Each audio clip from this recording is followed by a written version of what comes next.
Wassalatu wassalamu ala asyrafil anbiya'i wal mursalin Sayyidina Muhammadin wa ala alihi wa sahbihi ajma'in. Alhamdulillah, para jemaah dirahmati Allah Subhanahu wa taala. Kita memanjatkan kesyukuran kepada Allah dan kita berdoa agar Allah menjadikan majlis ini majlis pengampunan, yang mana dengannya dosa kita diampunkan dan doa kita dikabul. Dan kita berdoa agar Allah Subhanahu wa taala sentiasa menghidupkan hati-hati kita dengan iman dan taqwa, dan menjadikan kita di antara hamba-hambanya yang sentiasa mengingatinya pada tiap-tiap masa dan keadaan. Amin ya rabbal alamin. Maka daripada kitab Ihya Ulumuddin karangan Al-Imam Hujjatul Islam Muhammad Al-Ghazali rahimahullahu taala, kita telah sampai kepada bahagian yang mana penulis sedang membicarakan tentang jalan akhir, yakni bagaimana kita nak mendekatkan diri kepada Allah Subhanahu wa taala. Maka beliau mengatakan ada dua jenis ilmu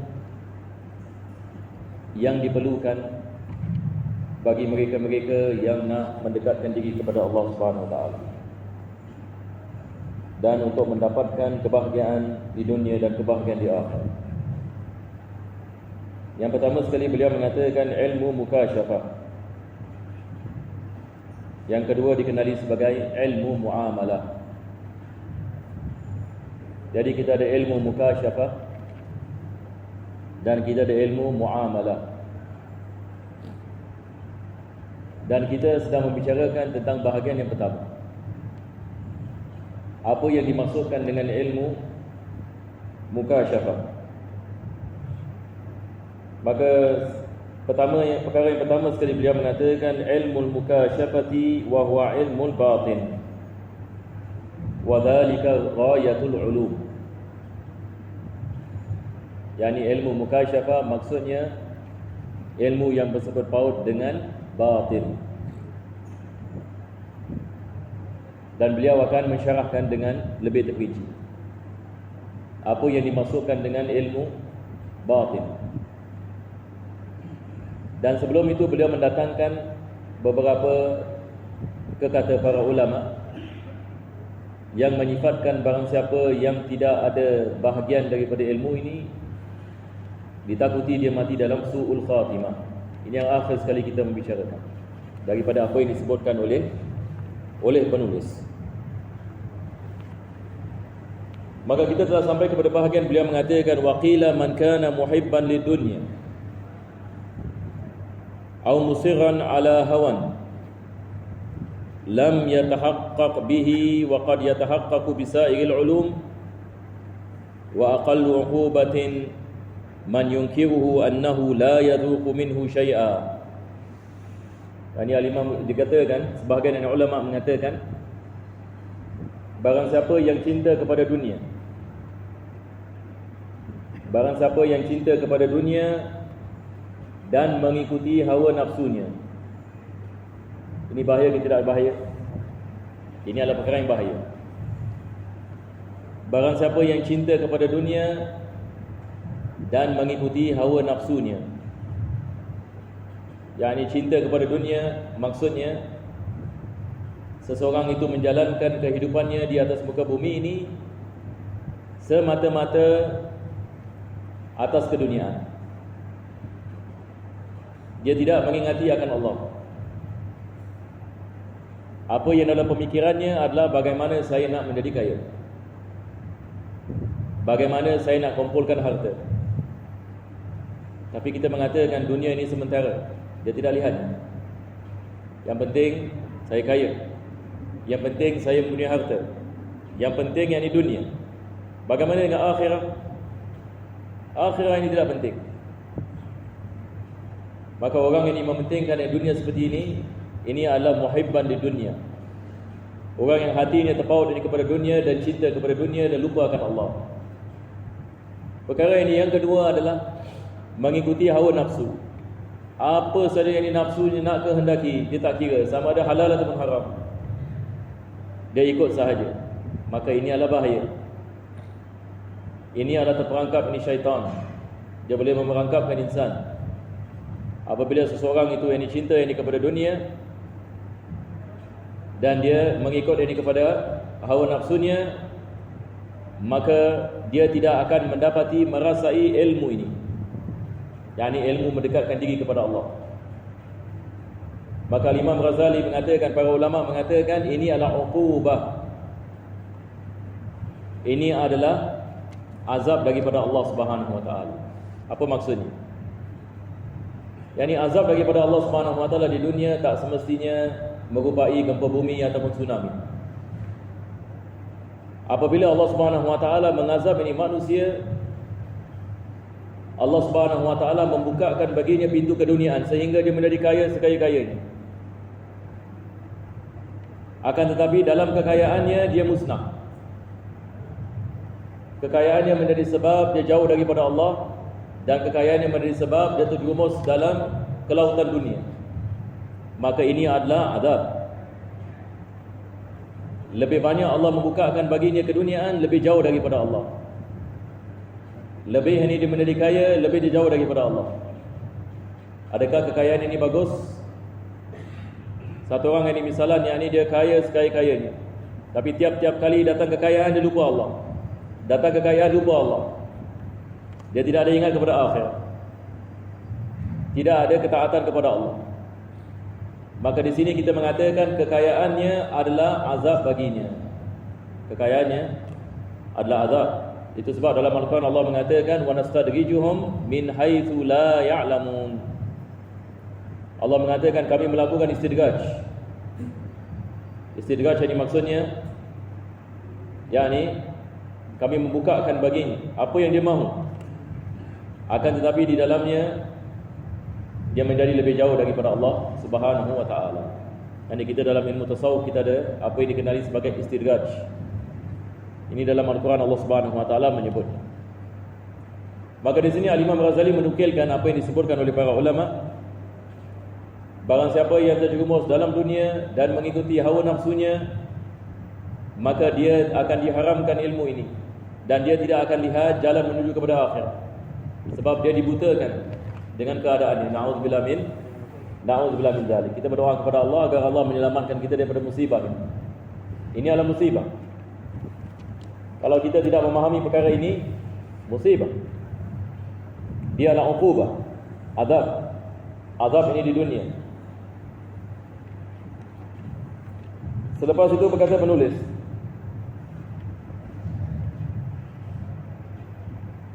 wa yunshidu ala qawlihi warda liman ghaba anka ghaibatahu fadhaka dhanbun iqabuhu fihi. Yani ada pepatah yang mengatakan mereka yang menjauhkan diri daripada Allah Subhanahu wa taala, maka di dalamnya ada dosa dan di dalamnya juga ada azab. Yani apabila seseorang itu menjauhkan dirinya daripada Allah, menjauhkan diri daripada Allah itu adalah azab. Bukan saja kita mengatakan itu adalah dosa, akan tetapi dosa yang ini bersama azab. Tetapi kadang-kadang ada orang yang diazab tapi dia tidak mengetahui dia diazab. Bila dia akan mengetahuinya? Apabila datang ajal, apabila datang maut. Wa huwa ilmu siddiqin wal mukarrabin. Ani ilman mukashafati fa huwa ibaratun an nurin yadhharu fil qalbi inda tathhirihi wa tazkiyatihi min sifatihi al madmumah. Maka Imam Ghazali mengatakan ini ada ilmu para siddiqin dan mukarrabin. Kita ada siddiqin dan mukarrabin. Siddiqin adalah seorang yang sampai kepada tahap keyakinan yang tinggi, keyakinan kepada Allah Subhanahu wa taala, dan telah sampai kepada maqam siddiqiyah. Kita ada maqam ini yang dikenali sebagai maqam siddiqiyah. Ini adalah maqam yang paling tinggi selepas kenabian. Yani selepas kenabian, maqam yang paling tinggi manusia baik biasa boleh sampai kepadanya adalah maqam yang dikenali sebagai Siddiqiyah. Dan Abu Bakar radhiyallahu anhu telah sampai kepada maqam ini sebab beliau dikenali sebagai As-Siddiq. Abu Bakar As-Siddiq, dia membenarkan akan Nabi SAW. Dia telah sampai ini kepada tahap ini keyakinan yang tinggi. Maka ini memerlukan mujahadah. Mujahadah ini maksudnya lawan ini kepada hawa nafsu,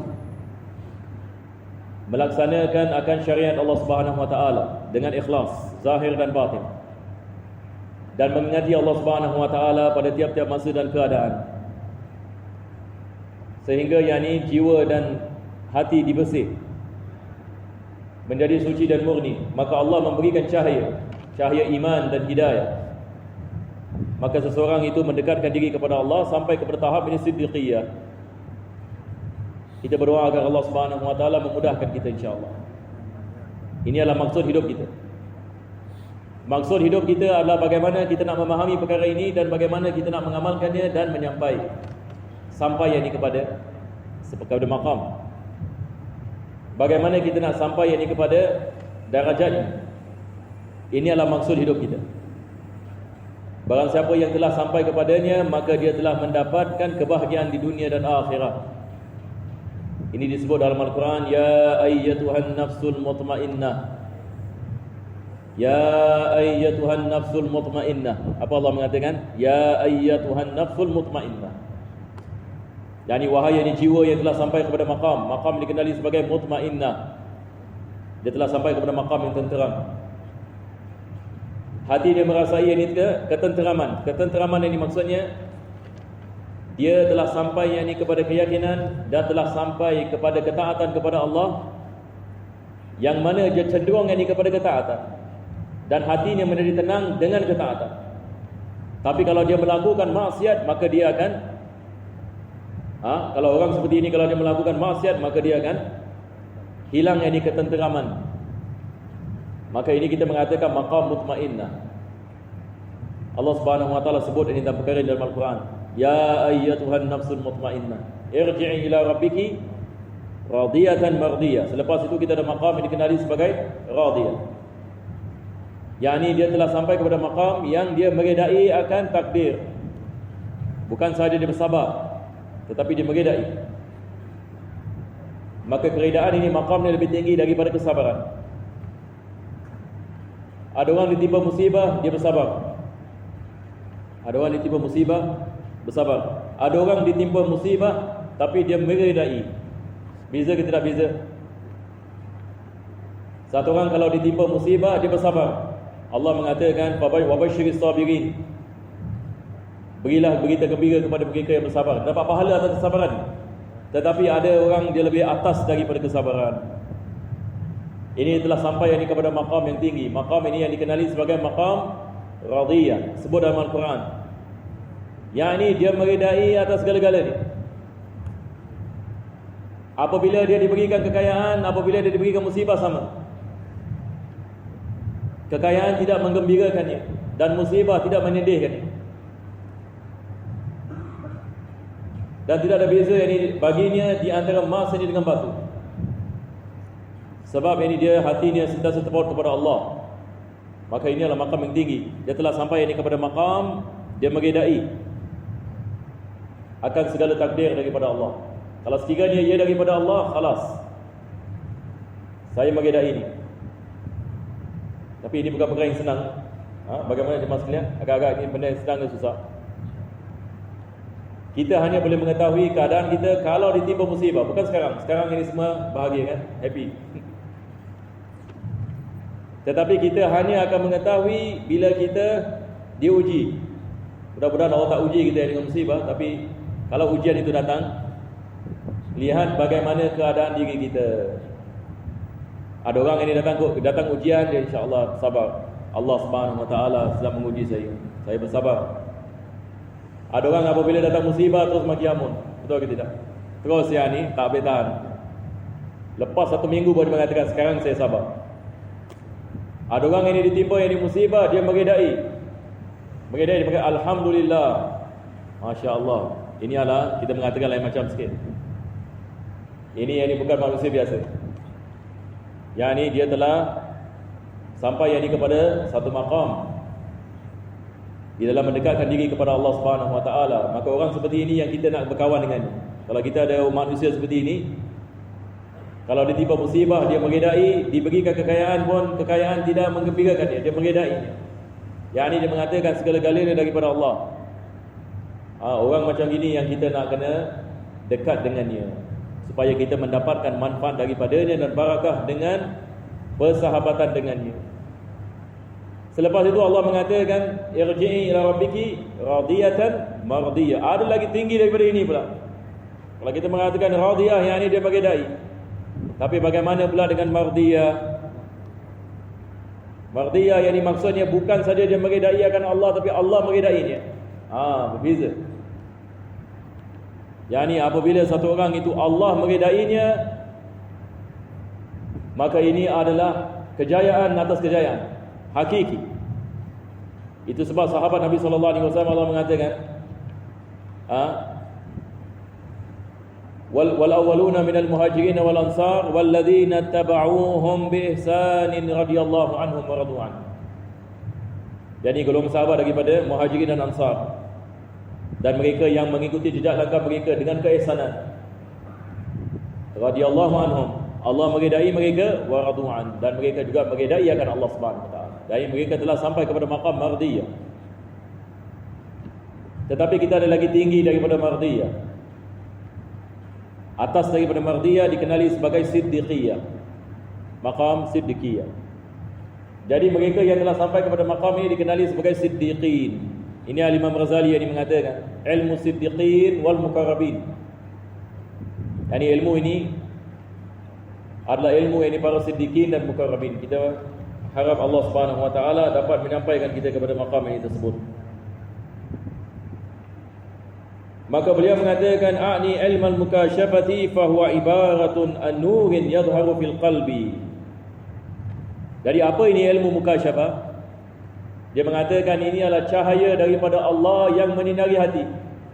Disebabkan orang ini dia mensucikan dirinya daripada segala sifat yang terkeji dan melawan hawa nafsunya untuk melakukan ketaatan kepada Allah dan sentiasa mengingati Allah pada tiap-tiap masa dan keadaan, sehingga dia dapat mensucikan dirinya. Maka Allah Subhanahu wa taala memberikan cahaya hidayah yang menerangi hatinya. Ini yang dimaksudkan dengan ilmu mukasyafah. Nampak? Al-Imam Ghazali mengatakan ini adalah mukasyafah, ilmu mukasyafah. Wa yankashifu min dhalika nur umurun katsira. Jadi hasil daripada cahaya yang diberikan oleh Allah, seseorang itu mendapatkan anugerah yang besar daripada Allah dan kefahaman. Di sini kita perlu faham, ada ilmu yang tidak didapati daripada kitab. Ada ilmu yang didapati melalui mujahadah dan ketakwaan dan tazkiyah. Lebih seseorang itu dekat kepada Allah, dia mewarisi ilmu. Allah Subhanahu wa taala mengatakan ittaqullah wa yu'allimukumullah. Yani bertakwalah kamu kepada Allah, nescaya Allah akan mengajarimu. Ada ilmu kita mempelajarinya melalui ketakwaan, melalui ketaatan, melalui meninggalkan maksiat, melalui mengingati Allah Subhanahu wa taala. Maka Allah mewarisi ilmu yang kita tidak mengetahui. Ini dalam istilah Al-Quran dikenali sebagai ilmu apa? Ilmu ladunni. Allah memberikan kepadanya yang ilmu diwarisinya. Itu sebab ini dalam kisah Nabi Musa dengan Khidir. Mungkin kita berhenti dengan kisah ini. Nabi Musa AS ini dia mengatakan kepada Allah apabila ditanya oleh Bani Israel, ya Musa, siapakah manusia yang paling berilmu? Soal. Dia mengatakan aku. Sebab dia melihat dirinya Rasul, yang ini dapat wahyu. Siapa manusia yang paling berilmu? Aku. Kalimullah, ini aku boleh berkata-kata dengan Allah Subhanahu wa taala. Allah menjawab aku. Maka Allah Subhanahu wa taala mengajarkan kepada kita, bagi tiap-tiap orang yang berilmu ada yang lebih berilmu. Likulli dhi ilmin alim. Seperti mana Allah mengatakan dalam surah Yusuf, Bagi tiap-tiap orang yang berilmu, ada yang lebih berilmu. Jadi kalau kita menyangkakan kita manusia yang paling berilmu di dunia, jawapannya adalah ada orang lagi berilmu daripada kita. Jangan takut. Si ada. Jadi Allah Subhanahu Wa Taala mengajarkan kepada Nabi Musa, mengatakan kepada dia, ya Musa, ada orang yang lebih berilmu daripada engkau. Dia mengatakan, ya Allah, aku nak bertemu dia. Siapa yang dia orang ini? Maka Allah mengatakan, ambillah baldi. Baldi. Ambil baldi, letak air di dalam baldi. Lepas itu ambil seekor ikan yang hidup. Masya Allah, ini benda yang ajib. Ambil ini sebuah baldi, letak air di dalamnya, letaklah ikan yang hidup, angkat baldi. Jalan ini sampai ke mana? Sampai kepada tempat yang mana dua laut bertemu. Majma'al Bahrain. Ini Allah mengatakan surah Al-Kahf.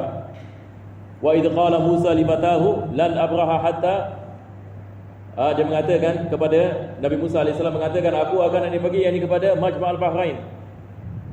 Walau amdiyahu quba, walaupun ia merangkumi masa yang panjang.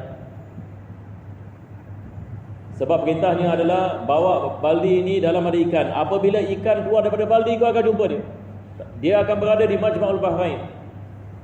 Masya Allah, Nabi Musa AS berjalan. Wallahu a'lam, ini kita tak tahu berapa hari, berapa bulan. Kisah yang panjang. Tetapi ala kulli hal, akhirnya jumpa dengan Nabi Khidir AS.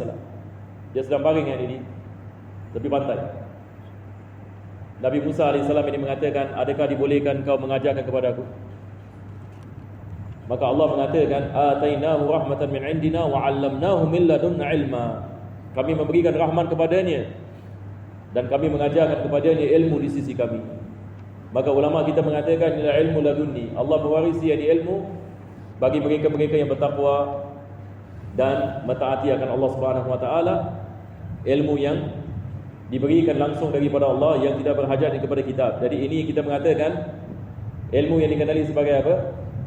Sebagai inspirasi. Allah Subhanahu Wa Taala memberikan hikmah dan kefahaman.